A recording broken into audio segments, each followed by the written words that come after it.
ನಮಸ್ಕಾರ ಸ್ನೇಹಿತರೆ.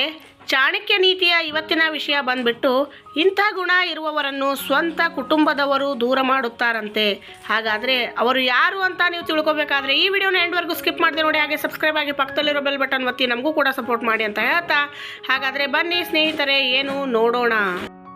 ಆಚಾರ್ಯ ಚಾಣಕ್ಯರು ತಮ್ಮ ನೀತಿಶಾಸ್ತ್ರದಲ್ಲಿ ಜೀವನದ ಹಲವು ವಿಷಯಗಳನ್ನು ವಿವರಿಸಿದ್ದಾರೆ. ಮನುಷ್ಯರು ಕುಟುಂಬದಲ್ಲಿ ಹಾಗೂ ಸಮಾಜದಲ್ಲಿ ಹೇಗೆ ಬಾಳಬೇಕು ಎನ್ನುವ ಬಗ್ಗೆಯೂ ಅವರ ಉಪದೇಶಗಳಲ್ಲಿ ವಿವರವಿದೆ.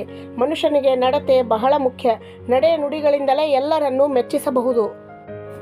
ಉತ್ತಮ ನಡೆ ನುಡಿ ಇರುವವರನ್ನು ಎಲ್ಲರೂ ಇಷ್ಟಪಡುತ್ತಾರೆ. ಅಂಥವರು ಜೀವನದಲ್ಲಿ ಉತ್ತಮ ಸಾಧನೆಯನ್ನು ಮಾಡುತ್ತಾರೆ. ಆದರೆ ಆಚಾರ್ಯ ಚಾಣಕ್ಯರು ಹೇಳುವಂತೆ ಕೆಲವು ಜನರನ್ನು ಹೊರಗಿನ ಜನರಷ್ಟೇ ಅಲ್ಲ, ಸ್ವಂತ ಕುಟುಂಬದವರೂ ಸಹ ತ್ಯಜಿಸುತ್ತಾರೆ.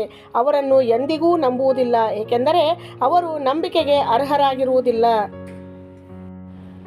ಚಾಣಕ್ಯರು ತಮ್ಮ ಒಂದು ನೀತಿಯಲ್ಲಿ ಅಂತಹ ಜನರು ಯಾರು, ಅವರ ಯಾವ ದುರ್ಗುಣ ಅವರನ್ನು ಅವರ ಸ್ವಂತ ಕುಟುಂಬದಿಂದ ದೂರ ಮಾಡುತ್ತದೆ ಎಂಬುದನ್ನು ಹೀಗೆ ವಿವರಿಸಿದ್ದಾರೆ. ಪಿಶುನಃ ಶ್ರೋತ ಪುತ್ರದಾರೈರಪಿ ತ್ಯಜ್ಯತೆ.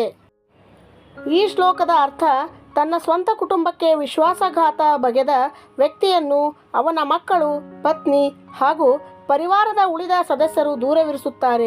ಬೇರೆಯವರ ಮಾತುಗಳನ್ನು ಸತ್ಯವೆಂದು ತಿಳಿದು ಕುಟುಂಬಸ್ಥರೊಂದಿಗೆ ಜಗಳ ಮಾಡುತ್ತಾರೋ ಅವರನ್ನು ಸಹ ಕುಟುಂಬದವರು ದೂರ ಇಡುತ್ತಾರೆ. ಮನೆಯಲ್ಲಿ ಅಶಾಂತಿ ಸೃಷ್ಟಿಸುವವರನ್ನು ದೂರವಿಡಬೇಕು.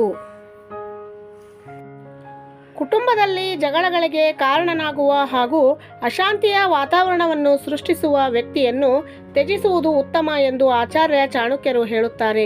ಏಕೆಂದರೆ ಅವರು ಸದಾ ಕುಟುಂಬ ಸದಸ್ಯರ ನಡುವೆ ಜಗಳವಾಗುವಂತೆ ಮಾಡುತ್ತಾರೆ, ಮನೆಯ ಶಾಂತಿಗೆ ಭಂಗ ತರುತ್ತಾರೆ. ಆದ್ದರಿಂದ ಅಂತಹ ವ್ಯಕ್ತಿಗಳನ್ನು ದೂರವಿಡುವುದರಿಂದ ಮನೆಯಲ್ಲಿ ಶಾಂತಿ ನೆಲೆಸುತ್ತದೆ. ಇಂತಹ ವ್ಯಕ್ತಿಗಳು ಕೂಡ ಅಪಾಯಕಾರಿ. ಯಾವಾಗಲೂ ಬೇರೆಯವರ ಬಗ್ಗೆ ಚಾಡಿ ಹೇಳುವ ಅಭ್ಯಾಸವಿರುವ ವ್ಯಕ್ತಿಗಳು ಕೂಡ ಬಹಳ ಅಪಾಯಕಾರಿ. ಇಂತಹ ಗುಣಗಳು ದೇಶದ್ರೋಹದಷ್ಟೇ ಅಪಾಯಕಾರಿ ಎಂದು ಆಚಾರ್ಯ ಚಾಣಕ್ಯರು ಹೇಳುತ್ತಾರೆ. ಇತಿಹಾಸದಲ್ಲಿ ಅಂತಹ ಅನೇಕ ಉದಾಹರಣೆಗಳಿವೆ. ಬೇರೆಯವರ ಬಗ್ಗೆ ಚಾಡಿ ಹೇಳುವ ಸ್ವಭಾವದ ಜನರು ಕುಟುಂಬವನ್ನೇ ಸರ್ವನಾಶ ಮಾಡಬಹುದು. ಏಕೆಂದರೆ ಅವರು ವಿಶ್ವಾಸಘಾತಕರಾಗಿರುತ್ತಾರೆ, ಅವರು ನಂಬಿಕೆಗೆ ಅರ್ಹರಾಗಿರುವುದಿಲ್ಲ. ಆದ್ದರಿಂದ ಈ ರೀತಿಯ ಸ್ವಭಾವ ಹೊಂದಿದವರನ್ನು ಕುಟುಂಬದ ಸದಸ್ಯರೇ ದೂರವಿಡುತ್ತಾರೆ ಎಂದು ಚಾಣಕ್ಯರು ಹೇಳುತ್ತಾರೆ. ಹಾಗಾಗಿ ಮನೆಯ ನೆಮ್ಮದಿ ಕೆಡಿಸುವ ಜನರಿಂದ ನೀವು ಸಹ ದೂರವಿರಿ.